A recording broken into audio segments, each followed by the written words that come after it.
नमस्कार दोस्तों, मेरा नाम है राहुल और स्वागत है आपका इंडियन ज्योग्राफी के एक और लेक्चर में, जिसमें आज हम पढ़ेंगे ब्रह्मपुत्रा रिवर सिस्टम को। ब्रह्मपुत्रा रिवर सिस्टम, बस जो आप ये फिगर देख पा रहे हो इतना ही है, इतनी ही डिटेल हमें याद करनी है।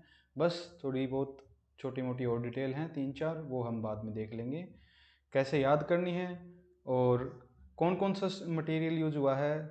वो है ये तो NCERT class 9th, NCERT class 11th और जो ज्योग्राफी बाई माजिद हुसैन की बुक है उसमें से सारा कंटेंट मैंने यूज कर लिया है।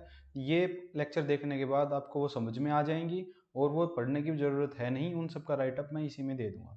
तो ब्रह्मपुत्रा रिवर सिस्टम के लिए ये आपको पढ़ने की ज़रूरत है नहीं, मैं इसमें सारा बता दूंगा आपको, इससे बाहर कुछ नहीं आएगा। कैसे याद करना है इनकी जो ट्रिक मैं बताऊंगा मैं कि कैसे इन सारी ट्रिब्यूटरियों को इनको याद करें। तो एक बार हम ब्रह्मपुत्रा रिवर को पहले देख लेते हैं कि ये आपकी ब्रह्मपुत्रा रिवर है जो आप ब्लू में देख पा रहे हो। ये यहाँ पे एक मानसरोवर झील के पास ग्लेशियर है, चेमयांगडुंग, वहाँ से शुरू होती है। ब्रह्मपुत्रा के क्या क्या नाम है, जैसे सांगपो, दिहांग, ब्रह्मपुत्रा, जमुना, किस किस जगह पर उसका क्या क्या नाम है, वो भी आज मैं आपको याद करा दूंगा।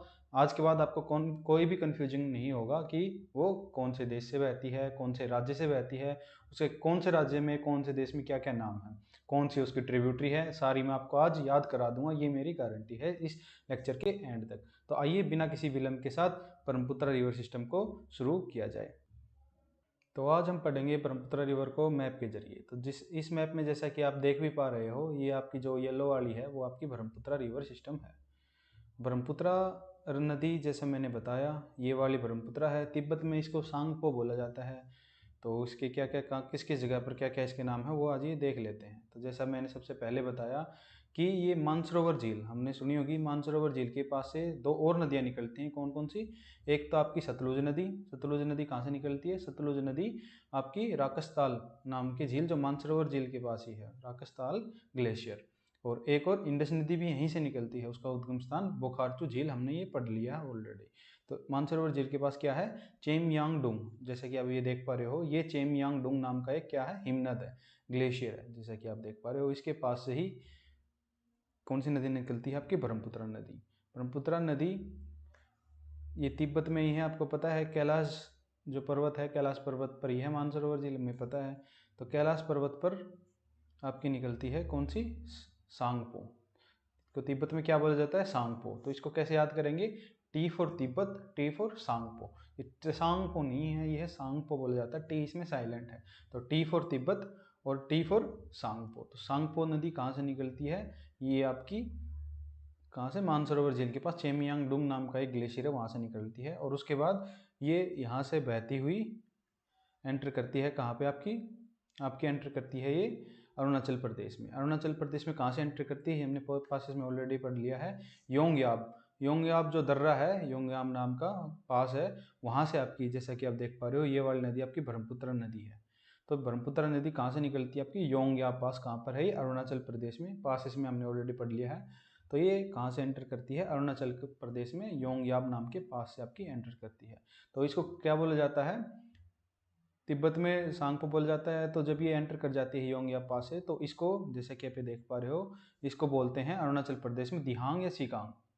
दिहांग या सियांग नदी किसको बोला जाता है? ब्रह्मपुत्र का ही दूसरा नाम है, या तीसरा बोल सकते हो आप। पहला Tsangpo, T for Tibet, T for Tsangpo, और दिहांग या सियांग। दिहांग या सियांग ब्रह्मपुत्र का ही इसका नाम है। योंगयाब पास के बाद इसको दिहांग या सियांग बोल देते हैं। कहाँ पर? आपकी अरुणाचल प्रदेश में। ये आपकी जो वॉयलेट वाली लाइन देख पा रहे हो, ये दिहांग या सियांग है। ब्रह्मपुत्रा ही है ये, पर इसका अलग नाम से बोला जाता है। इसके बाद बढ़ते हुए एक इसकी एक सहायक नदी है। कौन सी? लोहित नदी। लोहित नदी कहाँ से निकलती है? कांगरी कारपो नाम की एक पहाड़ी है, वहाँ से ये निकलती है आपकी लोहित नदी, और ये जाके आपकी ब्रह्मपुत्रा में मिल जाती है। इसको हम याद कैसे करें वो मैं आपको बता दूंगा, पर पहले एक बार देख तो लें कि कौन कौन सी नदियाँ हैं। तो ये मैप में देखने से ज़्यादा अच्छे से याद होंगे आपको। तो यहाँ से निकल के आपकी ये ब्रह्मपुत्रा मिल जाती असम में ही। असम में ही मिलती है। पर इस पे एक और इसका फिजिकल फीचर क्या है? एक दुनिया का या भारत का सबसे लंबा जो ब्रिज है किसी नदी पर, वो कौन सा है? धौला सडिया ब्रिज। उसको क्या बोल देते हैं? भूपेन हजारिका ब्रिज भी बोल देते हैं। भूपेन हजारिका क्या? ब्रिज। इसको क्या बोलते हैं? धौला सडिया ब्रिज, क्योंकि ये धौला और सडिया नाम के दो गांव हैं, इनमें जाके इनको कनेक्ट करता है। तो एक अगर ये क्वेश्चन आ जाए, असम और अरुणाचल प्रदेश को भी ये कनेक्ट करता है। किस नदी पर है? ये आपकी लोहित नदी पर है। जैसा कि आप देख पा रहे हो ये नदी है, ये आपकी लोहित नदी है और ये आपका धौला सड़िया ब्रिज है। धौला सड़िया ब्रिज भूपेन हजारिका ब्रिज भी कह देते हैं। भारत का सबसे लंबा नदी पर बना हुआ ब्रिज है ये, और किसको? असम और अरुणाचल प्रदेश को कनेक्ट करता है। तो इसके बाद लोहित नदी आपकी मिल जाती है किसमें? ब्रह्मपुत्रा में। किसमें मिल जाती है? ब्रह्मपुत्रा नदी में लोहित।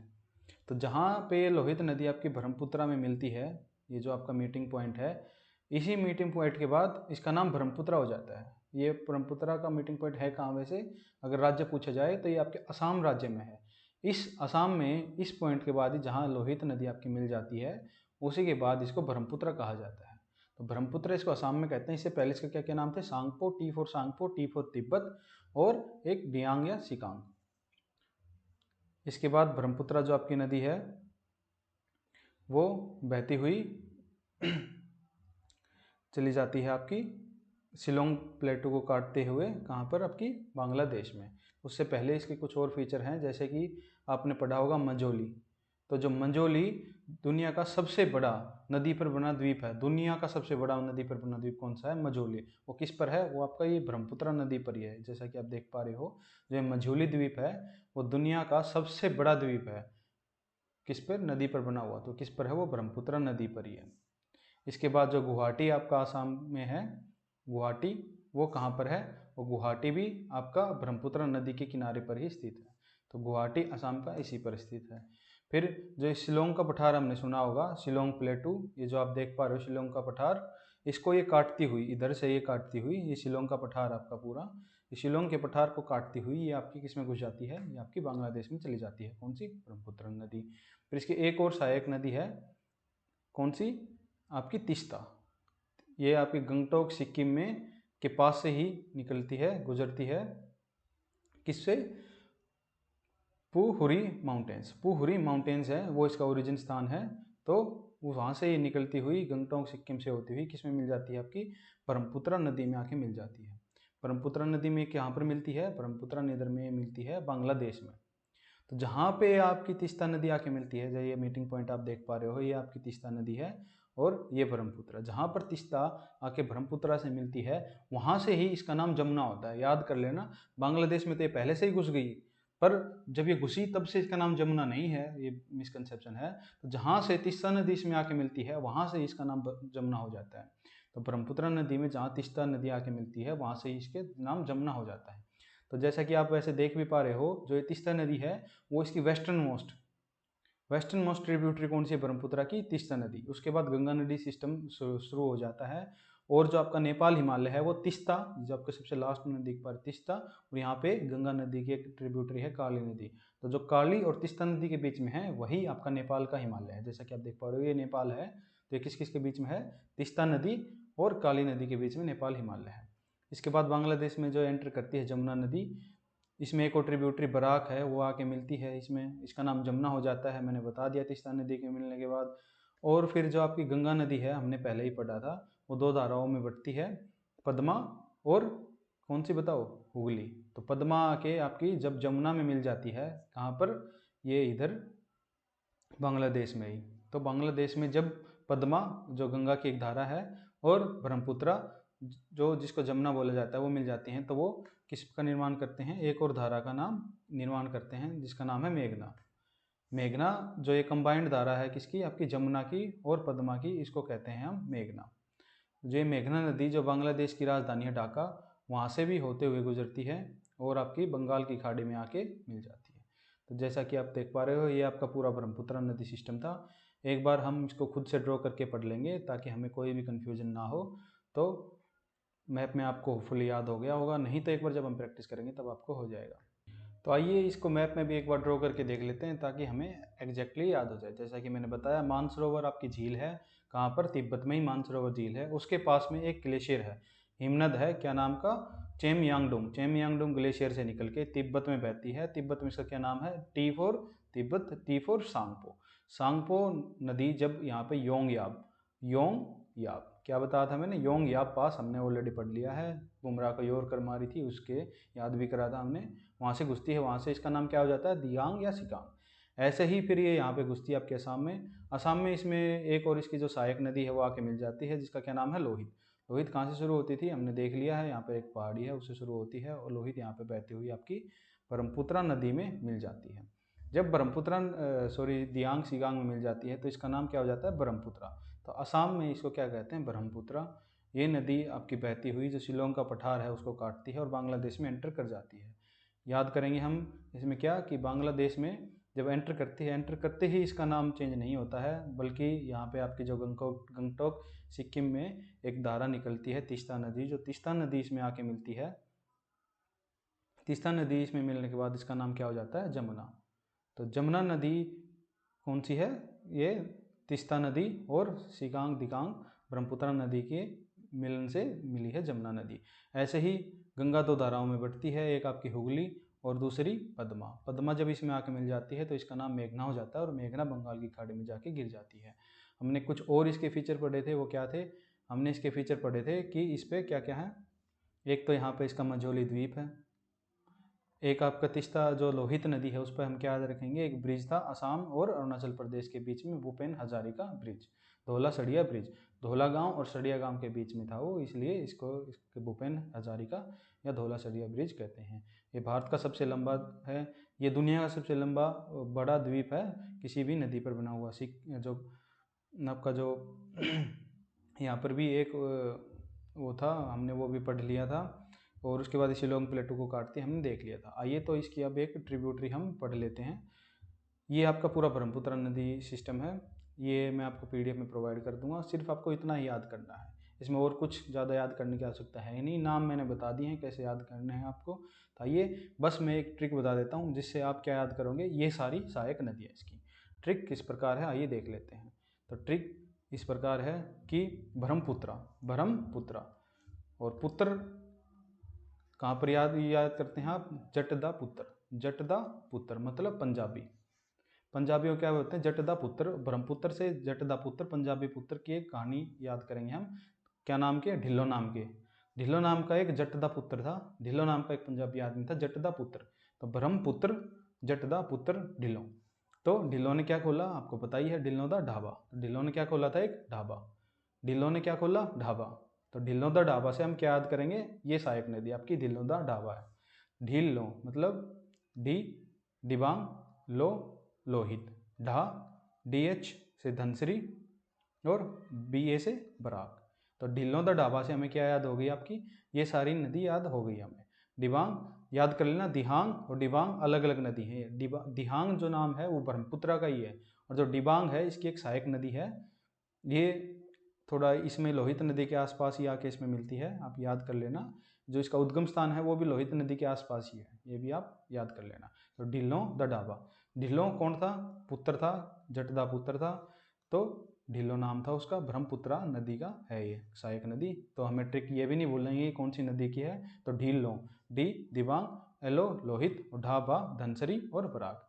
तो आइए, ढिल्लो द ढाबा, ढाबा था तो उसमें टेस्ट तो आएगा ही खाने में। तो जब उसको टेस्ट करा ऐसे ही, हाँ कड़क है। टेस्ट कैसा किया था, जरा सा टेस्ट किया था। जरा सा टेस्ट करते ही क्या आ गया, मज़ा आ गया उसको। क्या आ गया, मज़ा आ गया उसको, संतोष मिल गया उसके दिल को, क्या मिल गया, संतोष। जेठालाल की तरह क्या आ गया, मज़ा आ गया, मज़ा आ गया, मज़ा आ गया। और आहा कड़क है, आहा कड़क है, तो याद करेंगे क्या आ गया, टेस्ट। टेस्ट करते ही उसको संतोष आ गया, मज़ा आ गया। जरा सा ही टेस्ट किया था उसने, और क्यों मज़ा आ गया, क्योंकि जो ढिल्लो था मन से काम करता था सुबह उठते ही, मन से काम करता था वो सुबह उठते ही। तो आइए इसकी ट्रिब्यूटरी भी हम देख लेते हैं। टेस्ट मतलब तीस्ता, तीस्ता नदी मतलब टेस्ट।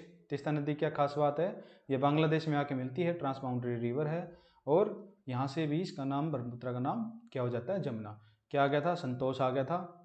जरा JA और RA, जल ढाका रेडाक, मन से काम करता था वो, और सुबह से ही लगा हुआ था, इसलिए आ गया था। ये सीक्वेंस बहुत बार पूछ लेता है, ये सीक्वेंस भी बहुत बार पूछ लेता है। तो सीक्वेंस हमने कैसे याद किया है, एक बार फिर से देख लेते हैं। ढिल्लो द ढाबा था, DI दिबांग, लोहित, धनसरी और बैराक, ये ही सीक्वेंस है आपका। फोटो आप देख लेना, सीक्वेंस यही है। उसके बाद टेस्ट किया, ढाबे में टेस्ट किया था तो क्या आ गया था, संकोस, संतोष आ गया था। संतोष के बाद क्या था, जरा सा ही टेस्ट किया था उसने, जलढाका, रेडाक, मन से काम करता था वो, मानस नदी, इसके ऊपर ही एक नेशनल पार्क भी है, हम नेशनल पार्क में इसमें पढ़ेंगे, मानस नाम का ही नेशनल पार्क है, कहाँ पर, असम में, याद कर लेना आप। काम करता था वो, कामेंग, और सुबह से ही लगा हुआ था सुबानश्री। तो ये था आपका ब्रह्मपुत्र नदी सिस्टम, होपफुली आपको याद हो गया होगा। ये मैंने ऐसे भी बना के भी दे दिया है, दोनों तरह से, मैप में भी और हाथ से भी। अगर आपके पास मैप हो तो मैप में ड्रॉ करके देख लेना, नहीं हो तो आप बगैर मैप के एक बार ड्रॉ करके देख लेना। और जो ट्रिक है उसको एक बार आप ज़रूर ध्यान दे लेना, एक बार ट्रिक से याद कर लेना, उसके बाद आप जब भी मैप में देखोगे आपको अपने आप याद हो जाएगा, और लास्ट में आपको ट्रिक की ज़रूरत नहीं पड़ेगी, ये मैं आपको बता रहा हूँ। मैंने भी पहले ट्रिक से याद किया था, अब मेरे को ट्रिक की ज़रूरत है नहीं, तो मैं आपको एक्सपीरियंस से बता रहा हूँ, पहले ट्रिक से याद करना, उसके बाद मैप में आप एक बार देख लेना, आपके दिमाग में छप जाएगी वो बात, आप कभी नहीं भूलोगे इसको। तो इंपॉर्टेंट चीज़ें को फिर से देख लेते हैं। ये आपका मंझोली द्वीप है, लोहित नदी पर भूपेन हजारिका ब्रिज है, जमुना कहते हैं तीस्ता नदी में आने के बाद, तीस्ता और काली नदी के बीच में नेपाल हिमालय है, वेस्टर्न मोस्ट रिवर है ब्रह्मपुत्र रिवर सिस्टम की, इसके बाद गंगा रिवर सिस्टम शुरू हो जाता है। मेघना जो गंगा की पद्मा धारा है और जमुना धारा है, उसमें ही मिलकर मेघना बनी है आपकी। और ब्रह्मपुत्र इसको कहते हैं आसाम में, दियांग सियांग कहते हैं आपको अरुणाचल प्रदेश में, योंगयाब पास से ये निकलती है इंडिया में घुसने के लिए। और T for Tsangpo, T for Tibet, Mansarovar और चेमयांगडोंग, सिर्फ यही इसमें याद करने की चीज़ें हैं, और उसको कुछ भी ज़्यादा याद करने की चीज़ें आपकी हैं नहीं। ये मैंने इनका राइट अप दे दिया है, अगर आप एसएससी वगैरह की तैयारी कर रहे हैं तो इनकी बस ट्रिब्यूटरी याद कर लेना, एक बार ओरिजिन पॉइंट इनका देख लेना, वो क्वेश्चन इसमें नहीं आते हैं। अगर यूपीएससी की आप तैयारी कर रहे हो तो भी आपको ये थोड़ा बहुत ओरिजिन पॉइंट इनका देख लेना, क्योंकि वैसे ऐसे ट्रिब्यूटरी नहीं आएंगी। आता है क्या, जैसे कि नेशनल पार्क पर कौन सी ट्रिब्यूटरी है, कौन से देश से बहती है, ऐसे आ जाते हैं, तो ये आप राइटर में पढ़ लेना। धन्यवाद।